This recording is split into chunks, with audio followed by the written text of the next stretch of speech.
دیکھیے سعید صاحب، آپ کہہ رہے ہیں کہ جب یوسف علیہ السلام نے خواب دیکھا اور اپنے والد صاحب کو بتایا تو اس کے اوپر یعقوب علیہ السلام نے شرک کا فتویٰ نہیں لگایا۔ اور یعقوب علیہ السلام شرک کا فتویٰ کیوں لگاتے؟ یعقوب علیہ السلام کو تو اللہ تعالیٰ نے وحی کے مطابق بتا دیا اس خواب کی تعبیر۔ اس خواب کی تعبیر تو خالص اللہ کی بندگی ہے۔ اس خواب کی تعبیر تو یعنی جو اللہ تعالیٰ نے ایک بات بتائی ہے اس نے سچ ہونا ہی ہونا ہے۔ اور سورہ بنی اسرائیل کی اندر اس انداز سے بات بیان ہوئی ہے کہ اللہ کی بات تو پوری ہو کے رہتی ہے، اسی وجہ سے جو انبیاء ہوتے ہیں اس بات کے اوپر وہ سجدے میں گر جاتے ہیں، وہاں بھی سجدے کا ذکر ہے۔ اور سورہ مریم کی 58 نمبر آیت کے اندر بھی اسی طرح کا انداز ہے کہ تمام انبیاء کے سامنے جب اللہ کی کوئی نشانی سامنے آتی ہے، اللہ کی بات جب پوری ہوتی ہے، جس بات سے ایمان بڑھتا ہے، تو وہ دڑام سے سجدے میں گر جاتے ہیں اللہ رب العالمین کے سامنے۔ پھر سورہ الف لام میم سجدہ کے اندر بھی یہی بات ہے، مخلص مومنوں کا ذکر ہے کہ یہ کافروں مشرکوں کی طرح نہیں ہے، یہ مومن ان کے سامنے جب اللہ کی آیات پڑھی جائیں، اللہ کی نشانیاں آئیں تو یہ دڑام سے سجدے میں گر جاتے ہیں۔ تو آپ اندازہ رکھیں کتنی آیات آپ کے سامنے پیش کی جائیں جب آپ مانیں گے۔ اسی لیے اللہ تعالیٰ کہتا ہے وَمَنْ أَظْلَمُ مِمَّنْ ذُكِّرَ بِآيَاتِ رَبِّهِ ثُمَّ أَعْرَضَ عَنْهَا إِنَّا مِنَ الْمُجْرِمِينَ مُنْتَقِمُونَ، کہ اس سے بڑا ظالم کون ہے جس کے سامنے اللہ کی آیات پڑھی جائیں، اللہ کی آیات کے ذریعے سے واعظ و نصیحت کی جائے، پھر بھی وہ منہ موڑے، آگے سے جھگڑا کرے، آگے سے مقابلہ کرے۔ ایسے مجرموں سے مالک فرماتا میں انتقام لے کے رہوں گا۔ تو یہ جو ہے نا معاملہ، پھر آپ نیچے دوسری پوسٹ میں کہتے ہیں، جو نیچے دوسری پوسٹ آپ نے لگائی ہے کہ اس خواب پر شرک اور کفر کا فتویٰ نہیں لگایا گیا کیونکہ یہ اللہ رب العالمین کی طرف سے فیصلہ تھا۔ شرک اور کفر کا جو فتویٰ لگایا گیا ہے وہ ان لوگوں پر لگایا گیا ہے جو اس واقعے سے یوسف علیہ السلام کے سجدے ثابت کرتے ہیں، اس پر فتویٰ لگائے گئے ہیں، کیونکہ اس صورت کے اندر تو توحید اپنی چوٹیوں کے اوپر ہے، سمجھ لیجئے زبردست توحید کا مضمون اس صورت کے اندر ہے۔ یعنی بہترین قصوں میں سے ایک قصہ ہے، بہترین قصہ ہے توحید کا، اللہ کی بندگی کا، ایک دو نبیوں کی زندگی کے واقعات بیان ہو رہے ہیں، انسانیت کے لیے ایک نمونہ سامنے آ رہا ہے کہ دیکھو اس طرح انسانوں کو زندگی بسر کرنی ہے کہ مشکل مصیبت پریشانی آئے تو صبر کے ساتھ، شکر کے ساتھ اپنے مالک کے سامنے جھکے رہنا ہے، اور جب مالک وہ تنگیاں تکلیفیں پریشانیاں دور کر دے اور خوشیاں لے آئے تو اسی مالک کے سامنے آپ نے سجدے کرنے۔ یہ تعلیم ہے اس صورت کے اندر پورے قرآن کی طرح۔ تو آپ کس طریقے سے دیکھیے ایک بات کو کہاں سے کہاں لے کے جا رہے ہیں اور اس کا رخ کیسے آپ نے پھیر دیا ہے۔ بہرحال جس انداز سے آپ پوسٹوں پر پوسٹیں لگا رہے ہیں اور اس سجدے کا ہی دفاع کر رہے ہیں، اسی لیے امام بخاری رحمۃ اللہ علیہ ویسے نہیں بہت وہ موحد عالم دین اور بہت ہی سمجھدار انسان گزرے ہیں، انہوں نے خوابوں کی تعبیر کا پہلے باب باندھا ہے۔ یہ تعبیر یعنی خوابوں کا باب نہیں ہے، خوابوں کی تعبیر کا باب ہے، غور کریں اس کے اوپر۔ اور تعبیر کے اندر وہ 6 نمبر آیت لائے ہیں، یعقوب علیہ السلام جو تعبیر بتا رہے ہیں،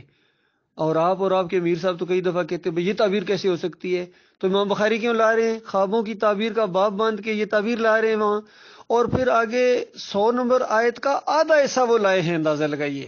پوری 100 نمبر آیت کیوں نہیں لائے ہیں؟ وہ سمجھدار تھے۔ یہ جو سمجھدار لوگ ہوتے ہیں، خاص کر موحد لوگ ہوتے ہیں،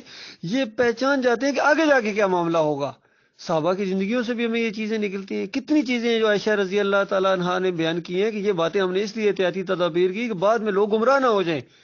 اسی طریقے سے عمر بن خطاب رضی اللہ تعالیٰ نے کتنی چیزیں کی ہیں اپنی اس دور کے اندر کہ یہ ابھی تو ہے معاملہ لیکن آگے جا کے لوگ کس طرح یہ معاملہ ہو جائے گا۔ وہ سمجھدار لوگ ہوتے ہیں، تو اس طرح شرک کے دروازے بند کرنے والے یہ لوگ ہوتے ہیں۔ امام بخاری رحمۃ اللہ علیہ نے سجدے کا ذکر ہی نہیں کیا ہے جس کو آپ لوگوں نے بنیاد بنایا ہے کہ یہ خواب کی تعبیر ہے۔ اس اللہ کے بندے نے خواب کی تعبیر کا باب باندھا اور اس کے اندر سجدے کا ذکر ہی نہیں کیا، اور وہاں سے بات شروع کی جہاں سے آگے وہی بات ہے جو 6 نمبر آیت کے اندر یعقوب علیہ السلام نے بیان کی ہے، وہی الفاظ دہرائے جا رہے ہیں یوسف علیہ السلام کے منہ سے 100 نمبر آیت آدھے وہاں اور آگے 101 نمبر آیت کے اندر، ساری وہی باتیں، الفاظ بھی وہی ہیں۔ یہ خواب کی تعبیر ہے جو حق حرف بحرف سچی ثابت ہو گئی ہے، اس کے اوپر پورا خاندان اللہ کے سامنے سجدہ ریز ہو گیا ہے۔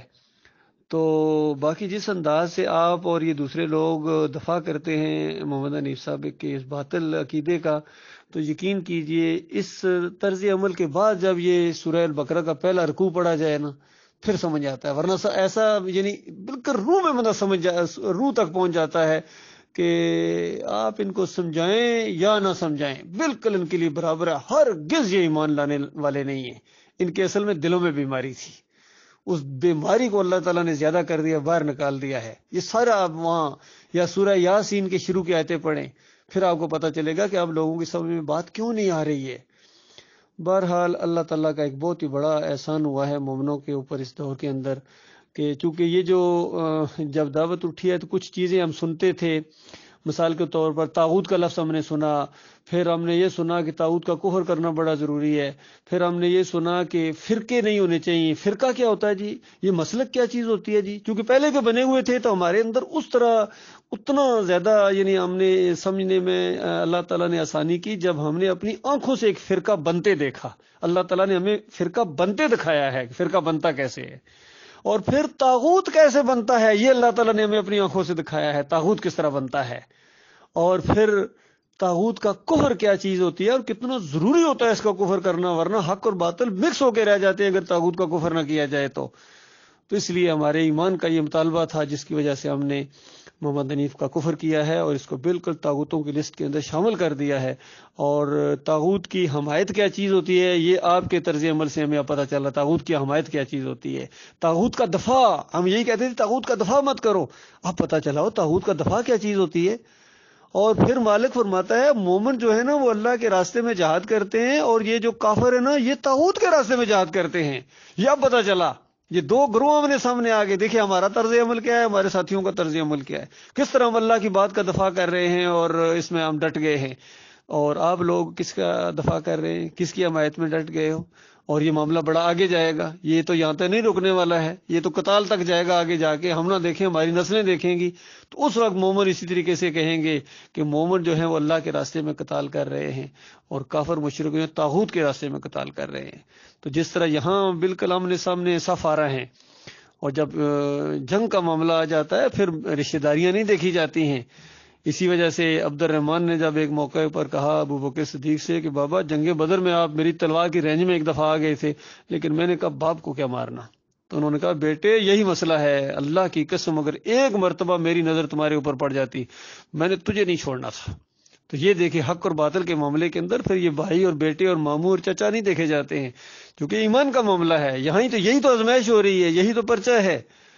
تو یہ معاملہ ہوا تھا پہلے بھی، ابھی بھی ہے، اور یہ حق اور باطل کی یہ کشمکش ہوتی رہے گی، اور یہ چھانٹی ہو رہی ہے، یاد رکھیے جنتی اور جہنمی چھانٹے جا رہے ہیں، اور بالکل حجت تمام آپ لوگوں کے سامنے زیادہ کی جا رہی ہے، چونکہ معاملہ بڑا سخت ہے، کیونکہ توحید کا نام لے کر آپ اٹھے تھے، توحیدی بنتے تھے کہ ہم توحیدی ہیں، توحید پر ہمیں، باقی سارے کافر مشرک ہیں۔ تو بتاؤ آپ کا طرز عمل کیسا ہے، کیا فرق ہے اب آپ میں اور بریلویوں میں، آپ میں اور دیوبندیوں میں کیا فرق ہے؟ اور آپ کی یاد دہانی کے لیے یہ جو دیوبندی حیاتی اور مماتی دو گروپ بنے تھے نا، تو مماتی کہا کرتے تھے کہ نبی علیہ السلام قبر کے اندر زندہ نہیں ہیں، سنتے نہیں ہیں، اور جو سننے والا مانتا ہے وہ کافر اور مشرک ہے، اس طریقے سے فتوے لگاتے تھے۔ اور جب وہاں دیوبند والوں کو پتہ چلا، وہاں سے ڈیلیگیشن آیا تھا، وفد آیا تھا یہاں غلام اللہ کے پاس، اور یہاں اس کو سمجھا بچا کے گیا، اور پھر سے یہ فتویٰ لے لیا، اور ان لوگوں نے پنجپیریوں نے اشاعت و توحید و سنت والوں نے یہ فتویٰ دیا تھا ہماری اس اسلام یا مسلک پرستی کے اندر، وہ فتویٰ چھاپا ہم لوگوں نے، اور اس وقت ہم کس طرح ان کے اوپر